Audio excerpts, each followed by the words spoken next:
The gods of Egypt will return. The gods of Egypt will return. And this is just a message that the Lord laid upon my heart to share. And I just received this message just now. So I'm gonna write to you what I've been writing down on my computer.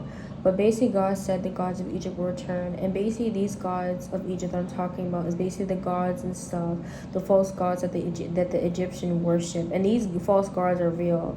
They're not gods per se and stuff, but rather they're demonic entities they're rather demonic entities that can shapeshift into anything they wish to and stuff. And so earlier this week, and so I'm bringing off my computer what I wrote. So earlier this week and stuff, when I was in my living room and stuff, I noticed and stuff on my curtain and stuff, because on my curtain and stuff, I have a tie that I tied around my curtain and stuff. And the reason why I did this and stuff, because the AC and stuff is in the middle part of my my AC is in the middle part of my living room, and there's a curtain actually that covers the AC. So basically I tied it with a tie so that the cool air can flow around my house.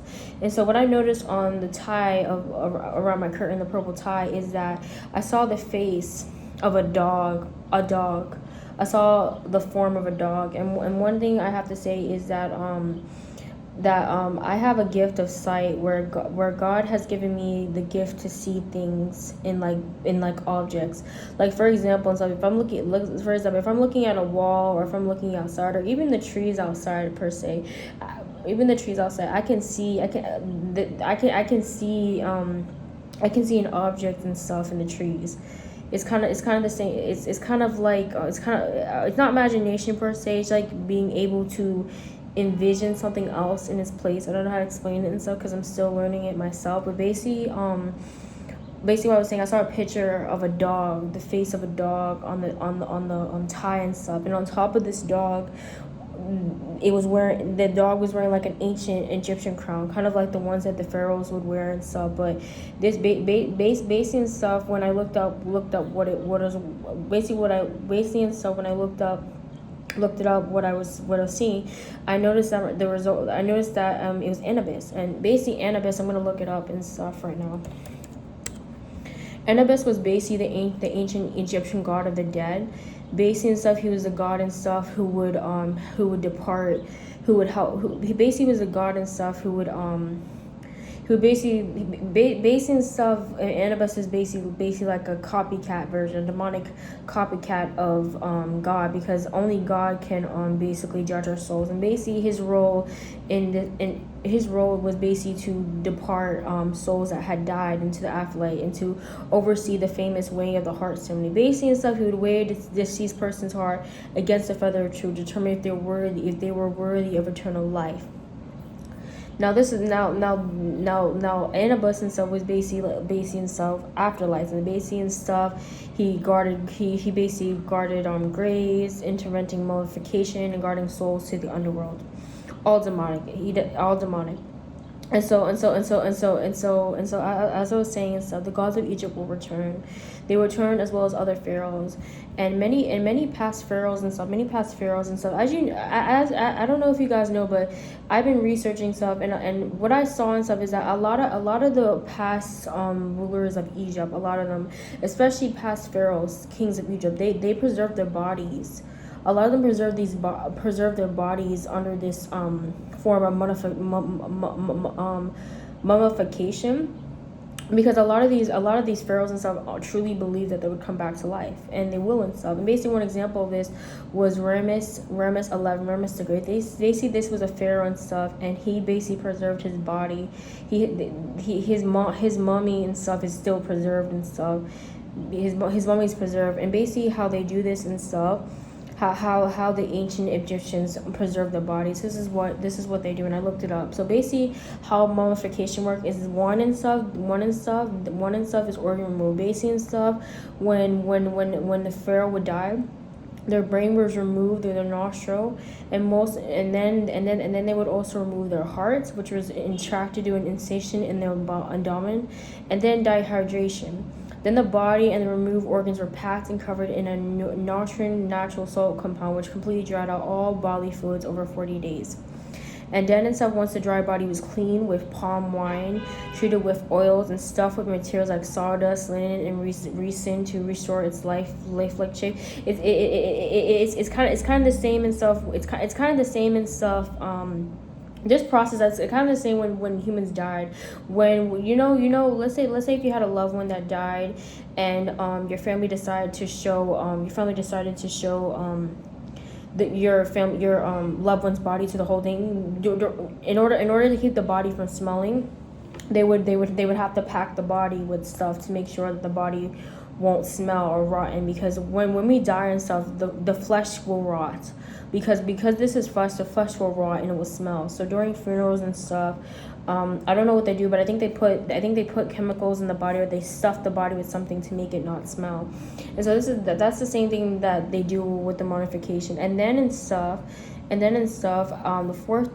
final step they would do is that the body would be carefully wrapped in layers of resin soaked linen bandage to protect it from moisture. So basically, this is the process of mummification and stuff. And I feel like and stuff is the same. It's the same way and stuff that people and stuff. When a human dies and stuff, either that's the same way or different, I don't know. But based on stuff, I further did more research, and I basically looked up what the Greek word for mommy was, and basically the Greek word for mommy is moumia. I can't pronounce it, so please forgive me.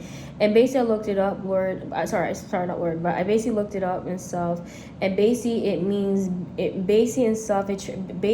it up, and it traces back to Persian and Arabic, and in those in Persian and Arabic, it means bitter man or tar, which means to dark resinous coating used on ancient bodies. So that means and stuff, basically stuff, mummification is demonic and stuff. Is demonic, because what they're doing in mummification, it's demonic. The way that they're doing it is very demonic. And so I truly believe in stuff that the Pharaohs' bodies and stuff, I truly believe that their bodies and stuff was preserved by some spell or some dark ancient magic or whatever and stuff to preserve the body. That's what I believe in stuff. Because the word mommy and stuff, when you look at it, it means referring to a dark. What does dark mean? It means darkness. What way to use on ancient bodies and stuff. And so I continue. And basically I asked God and stuff, what is the goal of these? What is the goal of all this?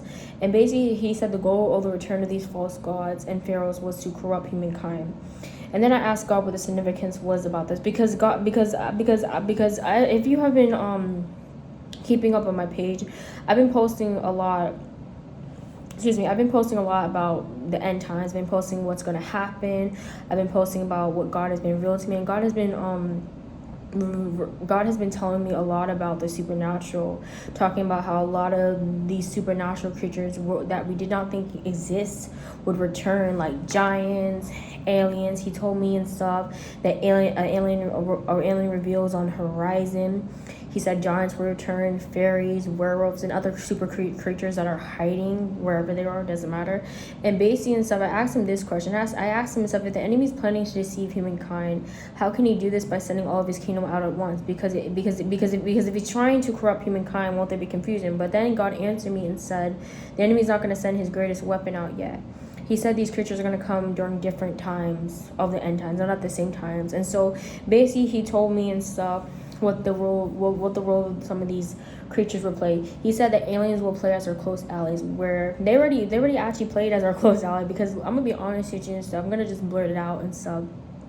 You notice the weapons that we have in the world, the nuclear weapons, the missiles. So where do you think this came from? Do you honestly think mankind could have created such an advanced weapon as that? The atomic bomb that they used to bomb Japan, Man did not create that. They got it from alien and stuff, because an atomic bomb, the weapon that was used in it was far too advanced at that time to create. And so I'm going to be honest with you and stuff. You can pray to the Lord yourself and stuff. Pray for discernment. Seek the Lord for his counsel. I'm going to be honest with you. Many of the military weapons that we have in this world and stuff, especially the atomic bombs, the nuclear weapon, it's from aliens. It is alien technology. Aliens gave us this weapon. And in return for giving us these weapons and stuff, America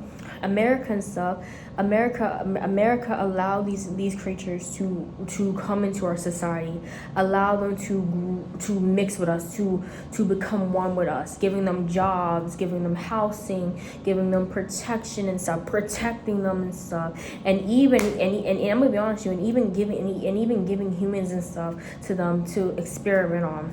And so based on stuff, what God said, aliens will play as our close allies and our close neighbors. Giants will pretend to be our friends, and they already have pretend to be your friends. Let me be honest and stuff. There are giants and stuff. There are giants that you're not aware of that are in sports. Giants that are in basketball. I forgot this one name of this giant, but I'm gonna be honest, there's a lot of, I'm gonna be honest, not every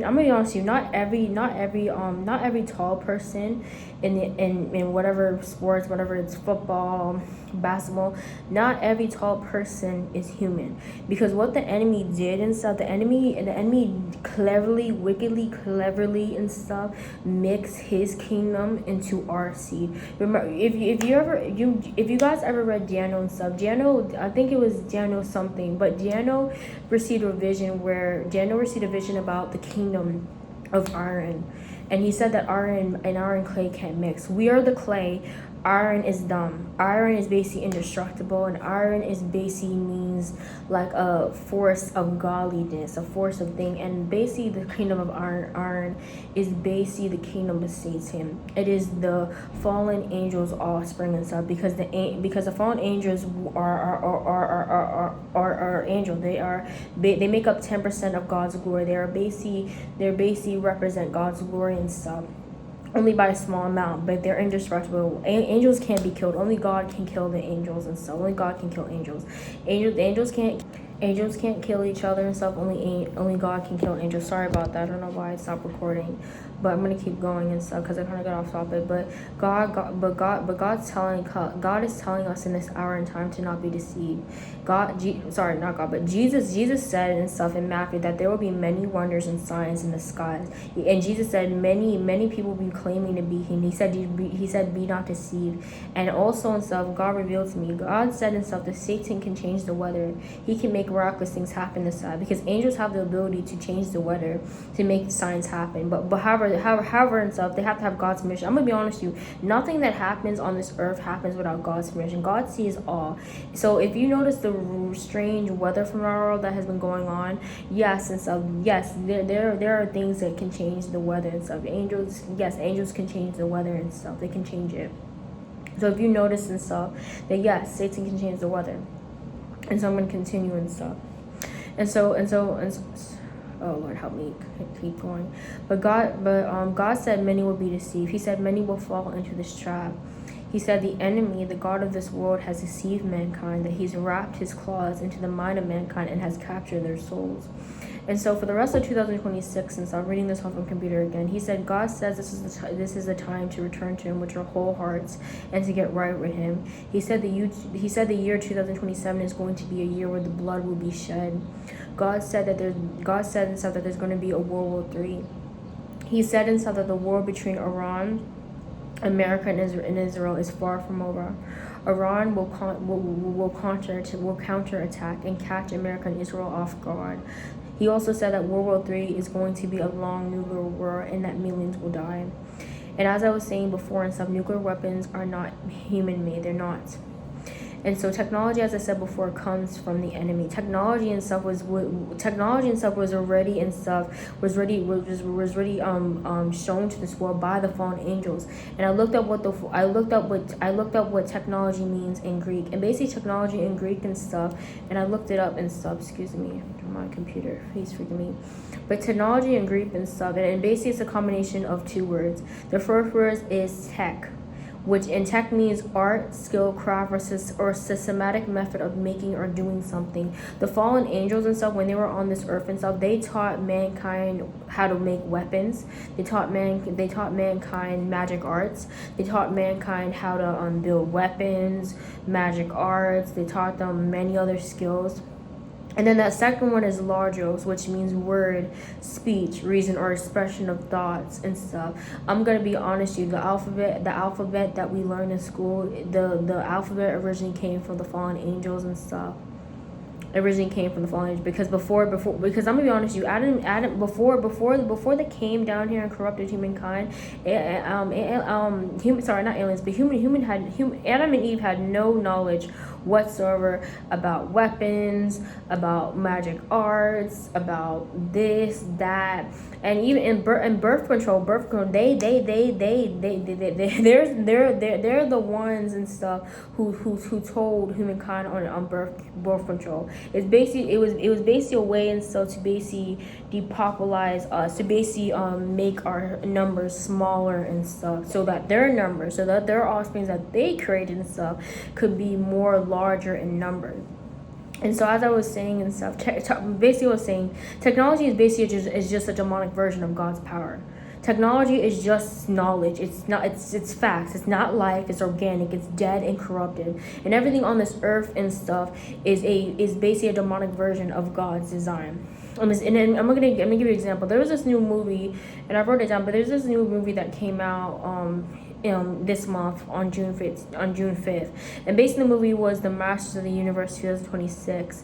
And basically, here's the summary of it. Basically, the movie was about how Prince Adam and stuff, who I don't know where he's from, but Prince Adam and stuff was basically Prince Adam, basically this man arms or whatever. Basically his goal was to save the world from his fiendish rule of Skeletor, which was his uncle and stuff. And basically and stuff, this movie and stuff is basically and stuff a re-accurate of what happened in the garden, where Prince Adam is Adam, the most powerful man in the universe, because Adam must embrace his true identity. This is the summary of the movie. Adam must embrace his true identity as He-Man, the most powerful man in the universe. And as we know and stuff, that when God created Adam in the garden, Adam was the only man on this earth. And I'm gonna be honest with you, Adam was powerful and stuff, because Adam was given dominion over this world. I'm not saying he was more powerful than God, I'm not saying that, but I'm saying Adam was ruler over this earth. God gave him dominion. Adam had power. God gave it to him. And Selector is basically Satan and stuff. It's basically a version and stuff of the garden of Adam and Eve in the garden and stuff, where Adam and Eve lost him into Satan. Satan took it, they gave it away to him and stuff. And so movies like that is basically and stuff a demonic version of that and stuff. And so I'm gonna continue and stuff. Sorry. Let me see. There it is. Sorry, but basically back to what I was saying and stuff. God said and stuff, anyone who's not under His protection or His cover, they will fall deception to this. They will fall deception to the things that are coming back. They will fall deception to these false gods of Egypt. They will fall deception to this. And basically and stuff what he said, not what he said, but basically and stuff, pray and set yourselves apart, ask for healing. And I wrote this down and stuff, and God revealed it to me, and this is something I have to do on my own and stuff. And God revealed to me, the number one reason why people are stuck in bondage and sin is because their souls have been captured. Their souls have been broken. Their souls are empty. Their souls are drained. And I'm going to be honest with you, there are demonic spirits called vampires. These are vampires. And vampire spirits are basically soul hunters that can capture the human soul and suck the human soul of life and void. And so when you notice when a lot of people and stuff kill themselves, or a lot of people is on drugs, or a lot of people just, they're just so broken and down and stuff, and the reason why is because their souls have been captured. It's because there are vampires that are sucking the life out of them, that are killing them. And sin does it. Sin kills you. Sin ensnarls your soul. And soul wounds and soul wounds and soul wounds come from sin. Every soul wound that we have in us, because soul wounds exist and stuff, because even in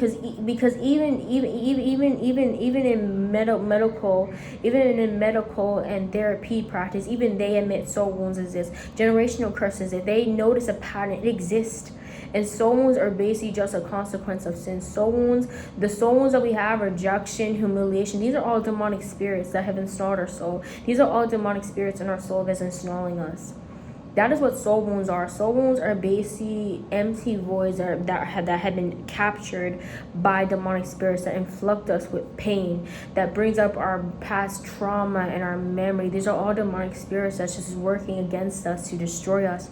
Trauma is a demonic spirit. Abuse is a demonic spirit. It's all demonic spirits and stuff. Because even in medical, if they say how trauma affects the brain, yeah, that's a demonic spirit affecting your brain. That's a demonic spirit that is bringing your past memories out. That is a demonic spirit that is working with a pack of hyenas. Because I'm gonna be honest with you, when a demon attacks us, it's not just one. You are dealing with a pack of them attacking you like hyenas.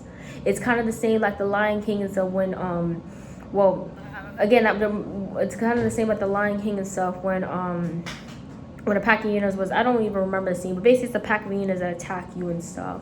And so that is the number one reason why people are stuck in bondage and sin, because they need to deal with the deep root. In order to heal sin, you have to heal the deep root. Like I said this before, every sin is a consequence of a deep root. Anger. Why are you angry? Why are you angry? There's a reason why you're angry. And so basically and stuff, I'm gonna just wrap it up because I don't have much storage on my phone. But basically the gods of Egypt will return. The gods of Egypt will return. Please pray for discernment and wisdom. Please ask the Lord to heal your hearts and heal your soul wounds especially, and ask him to set you apart. Act for a spiritual cleansing over your heart and be honest with God about your struggles. This is the time and hour to honestly tell God what's going on, to ask for help, and to just deal with it. Don't wait until judgment day. Don't wait until you die. Deal with it now while you still have the chance. I pray and stuff this message finds whoever it needs to find, and I pray and stuff that you guys would receive this message with open heart. And until next time, goodbye.